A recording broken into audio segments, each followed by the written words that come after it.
రోజు ఎండ పోస్తే వాన, కుప్ప పోస్తే వాన, ఈ రకంగా మొలకలు వెళ్ళాయి. మా పరిస్థితి మ్యాచరు అని రోజు ఎండ పోస్తే ఇదే పరిస్థితి, మొలకలు వెళ్ళిపోయినాయి. మేము చాలా ఇబ్బందులు పడుతున్నాం. మ్యాచర్ అనే కొర్రీలు పెట్టకుండా ఇమీడియట్లీ రైతుల ధాన్యాన్ని కొనుగోలు చేసి మిల్లర్లతో గవర్నమెంట్ త్వరగతిన మాట్లాడి, ఇప్పటికీ నాకు దాదాపు ఒక 30 బస్తాలు వరదకే కొట్టుకపోయినాయి. వెనకకు తిప్పి చూపెట్టు నారుంది, ఒడ్లు అటు చూడు బస్తాదా కొట్టుకపోయి నారు మొలిచింది. మొత్తం ఏం చేయాలి, మీ ప్రభుత్వం ఆదుకోవాలని కోరుకుంటున్నాం. త్వరితగతిన కాంటాలు కావాలని ఆశిస్తున్నాం. ఎండ పోయంగానే ఆరు వస్తుంది, కుప్ప పోసాక నానిపోతుంది.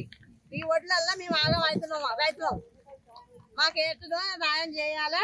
మాచర్లు గీచర్లు అన్ని చెప్పొద్దు, ఒడ్లు కొనాలి. చాలా వర్షం వల్ల రైతులు చాలా ఇబ్బంది పడుతున్నారు.